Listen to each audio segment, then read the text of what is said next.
Bom, galera, domingou por aqui, né? Vamos dar as análises para esse domingo, que a gente vai começar bem cedo, tá, gente? Eu já vou abrindo aqui para vocês para poder mostrar o primeiro joguinho no Japão, joguinho do Yokohama que eu quero trabalhar com vocês. Pode ter certeza que é um time que a gente vai trabalhar muito durante toda a temporada, né? Por que, Vitor? Porque é um dos favoritos ao título do campeonato nacional no Japão, né? Junto com o Kawasaki Frontale. Se a gente pegar os últimos 6 anos, o Kawasaki ganhou 4 e o Yokohama ganhou 2, é o atual campeão. As odds que abrem são sempre odds maravilhosas para um time que vai ter no final do campeonato lá de 38 jogos, o time vai ter 30 vitórias. É mais ou menos por aí que vem sendo os últimos anos, né? 27, 28 vitórias. Então isso, no médio e longo prazo, vai dar um resultado muito bom pra gente, mas eu vou explicar aqui com vocês o porquê e o como eu vou trabalhar com vocês, tá bom? Esse jogo do Yokohama aqui, ó, vamos no Japão, a liga começou agora, tá na 4ª ou 5ª rodada, né? Vem acompanhando jogo por jogo. Eu vou abrir aqui, ó, o Yokohama joga fora de casa, né? Contra o Sapporo, que é um time de meio de tabela, vai brigar ali no máximo para não cair ou para poder ficar no meio de tabela. Já é a realidade, ó, tá aqui, ó, em 15º colocado. O Yokohama que subiu agora deve melhorar, tem um time certinho. O Cerezo Osaka não fica aqui, é um time que vai subir, né? O Gamba Osaka também tem um time vacilão, não costuma dar muito bem. O Hiroshima vai brigar lá na parte de cima de tabela, mas é a 3ª rodada, vamos para a 4ª rodada agora, então é muito cedo para a gente julgar. Mas o que a gente pode julgar desde já é esse time do Yokohama, que é um time muito certinho, joga contra o Sapporo, e a gente vai ver o que mais me agrada nesse campeonato, que é em relação às odds. Olha isso aqui, gente. Sapporo contra o Yokohama. O Yokohama, o que eu quero que vocês entendam, tá pagando 1,93 para o Yokohama vencer essa partida.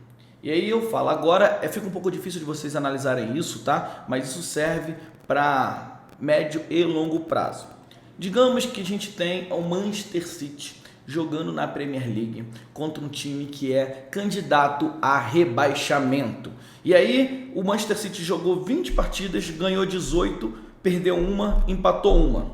Beleza, tá? E aí ele vai jogar fora de casa contra um time que tá brigando muito para não cair. Sabe qual cotação vai estar pagando para o Manchester City? 1,30, 1,40. E aí a gente pega as mesmas condições do Yokohama F Marinos, que jogou 20 partidas, ganhou 18, perdeu uma, empatou uma, tá pagando 1,93. Entende? Isso é uma suposição. Mas é o que eu estou te falando, que é um campeonato que não tem tanta visibilidade. Então, o desajuste nas cotações, eles são maiores. Entende? Quando você vê o Manchester City lá, não é só você que está aí do outro lado da tela, não é só eu não. É o mundo todo. Fala, o Manchester City vai ganhar, todo mundo coloca dinheiro ali. E o que acontece? A odd do Manchester City cai e a do adversário sobe. Por quê? É o dinheiro que entra nas casas de aposta que fazem regular as cotações. Existe uma cotação inicial, né, e existe a cotação final. Você vê que geralmente elas estão sempre variando. E no campeonato japonês, que é um campeonato que tem uma visibilidade muito menor, a tendência que isso aconteça também é muito menor, entende? Então a gente consegue trabalhar muito mais. Por exemplo, eu vou chegar numa cotação aqui do Yokohama ou empate, que provavelmente na mesma situação lá na Premier League me daria a vitória seca do Manchester City, entende? Então, o que eu quero mostrar para vocês, que vocês trabalhando, e claro que é muito mais fácil você trabalhar a Premier League em relação a você ter conhecimento, saber dos times e tudo mais, mas se você consegue ter conhecimento, acompanhar esses campeonatos menores, você vai ver que dá para ser muito mais lucrativo. E foi por isso que quem conhece a minha história sabe que eu não tinha absolutamente nada, tudo que eu tenho hoje. Se eu tivesse que apontar um campeonato para agradecer, seria o campeonato japonês, né? Mas esse é assunto para outra hora. Vamos às análises. A gente tem uma cotação de 1,30 para o Yokohama ou empate. E aqui, daquele jeitinho que eu gosto sempre, né? Buscar um golzinho. Vai pagar 1,37 pelo empate, beleza? É uma cotação boa. Dificilmente o Yokohama vai perder esse jogo, né? Se a gente for parar para poder ver aqui, ó, o Yokohama... Os últimos jogos do Yokohama, vou abrir para vocês aqui. É um time que dificilmente perde. Dificilmente perde. Ó, se a gente for parar para ver os últimos... Aqui são amistosos. Aqui é a Copa, onde eles pouparam os jogadores, foram eliminados por Hiroshima. São 2 jogos. Tá, essa temporada passada, gente. Aí você vê uma sequência muito ruim aqui. Mas isso é amistoso, isso aqui é a Copa.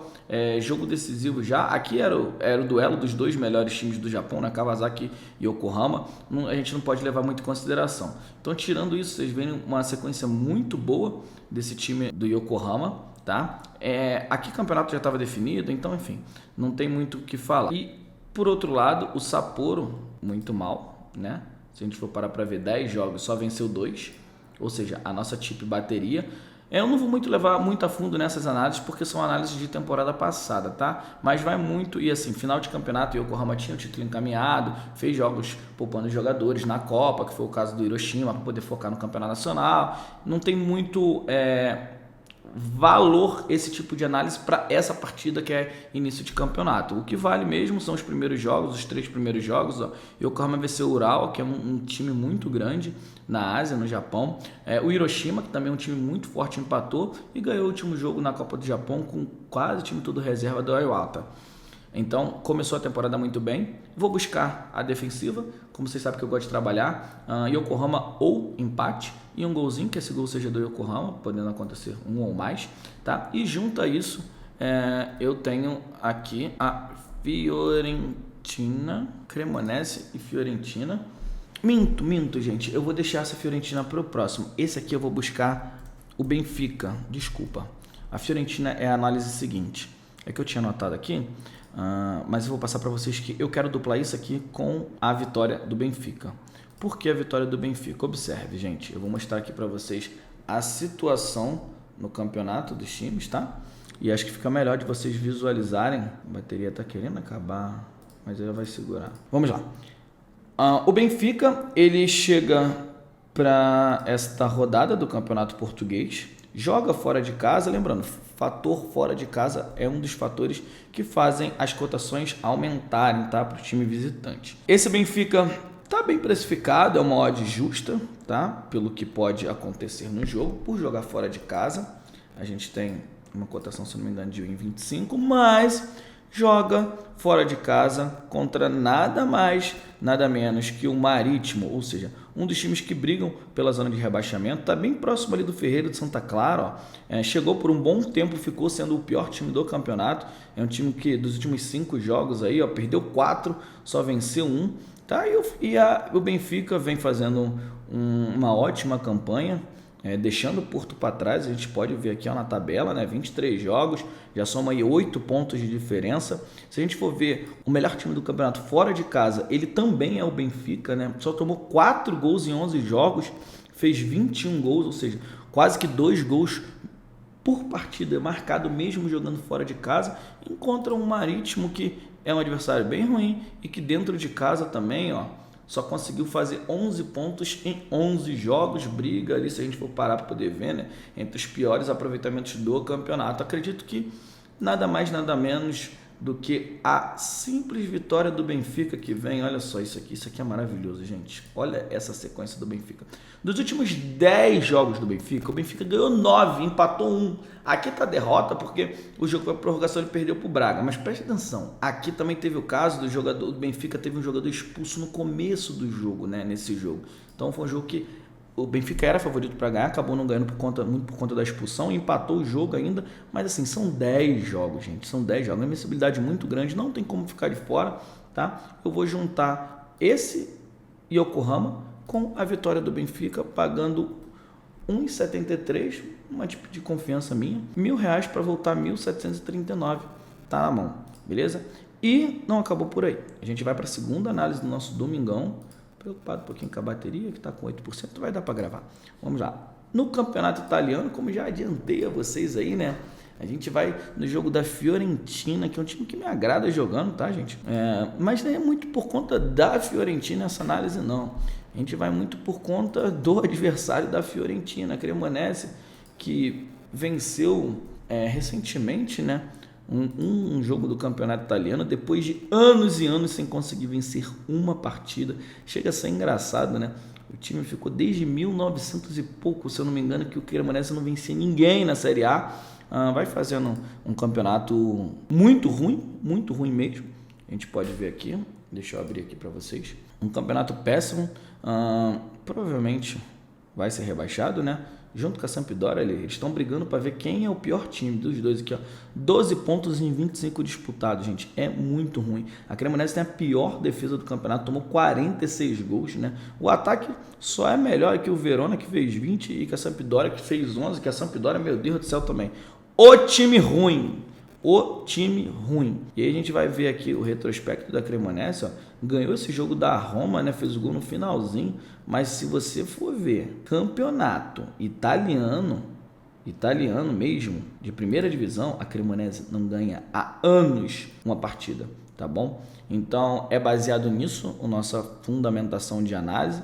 A gente encara uma Fiorentina que fora de casa é um time equilibrado. Vocês podem ver aqui, ó, fora de casa, nos últimos 10 jogos, dentro desses parâmetros que a gente tem de defender com empate, a gente teria tomado 3 hats, um contra a Juventus, outro contra a Roma e outro contra o Milan, ou seja, 3 times que brigam na parte de cima da tabela, são times superiores à Fiorentina, então isso não tem nada demais. E acho que dificilmente a Fiorentina, vivendo a fase que vive, mesmo de meio de tabela, né, consiga perder para a Cremonese. Então a gente vai abrir aqui o jogo e vai vir aqui, ó, Fiorentina, ó, criar aposta, mesmo esquema que vocês sabem. Fiorentina, né, ou empate, e um golzinho da Fiorentina pagando 1,35. Na mesma Série A, a gente tem um jogo também que me enche os olhos para a gente trabalhar, que assim como a Cremonese, falei para vocês, né, a Juventus enfrenta o Sampdoria em casa. A Juventus enfrenta o Sampdoria dentro de casa do Sampdoria, que isso aqui, gente, essa campanha aqui, para ela ficar muito ruim, ela tem que melhorar muito. Um time que jogou 25 partidas, fez 12 pontos, fez só 11 gols e tomou 39 gols. Não tem como ter um aproveitamento tão ruim e a gente não operar a favor do time que está jogando contra ela, que neste caso aqui é o time da Juventus, tá? Então deixa eu abrir aqui para vocês, espera aí, calendário, Juventus e Sampdoria. Vamos lá. A Juve briga ali na parte de cima da tabela por essa classificação que vai dar para o time a qualificação da Liga da Conferência Europeia ou Liga Europa, né? Pelo menos uma Liga Europa vai tentar pegar, mas ainda tem condições de chegar na Liga dos Campeões, já que a diferença para Roma é uma diferença grande, mas não é uma diferença absurda. É uma diferença de 4 jogos. Tudo bem que tem times no meio do caminho, mas vai brigar por essa Liga Europa aqui, que é no caso 47, tá a mesma distância, né? Todo mundo apertadinho. Não pode desgarrar desse grupo, joga em casa, joga contra o pior time do campeonato, tem que fazer 3 pontos. Não tem nada que possa fazer de diferente disso, tá? E eu vou buscar vitória seca da Juventus, pagando 1,82 a duplinha da Itália. Vou colocar mais meus R$1.000 aqui, ó, e torcer para que o Green venha, se Deus quiser, tá bom? Espero que eu possa ter contribuído, né, para o entendimento das análises com vocês, que vocês possam ter absorvido tudo que foi falado aqui, né? Se faz coerência, maneiro, copiar e colar. Se não faz coerência, por exemplo, Vitor, gostei muito da análise da Cremonese Fiorentina, mas não gostei da Juventus. Não tem problema, tá, gente? Você vai pegar ali Cremonese Fiorentina, vai juntar com uma outra coisa que você gosta, fazer sozinho, enfim, vai da sua forma de trabalho. Eu busco sempre estar ajudando vocês, não só mandando tip, mas explicando o porquê de cada uma das análises, para que você possa conseguir evoluir como apostador. Fechou? É isso, tamo junto. Não se esqueça, tá, gente, de curtir, compartilhar, comentar, se inscrever e me falar o que você tá achando. Aqui embaixo do vídeo, na descrição, tem todos os meus canais, Telegram, Instagram, onde eu compartilho inúmeras análises, pré-jogo, ao vivo, todos os dias. Fechou? Tamo junto, fiquem todos com Deus e até a próxima.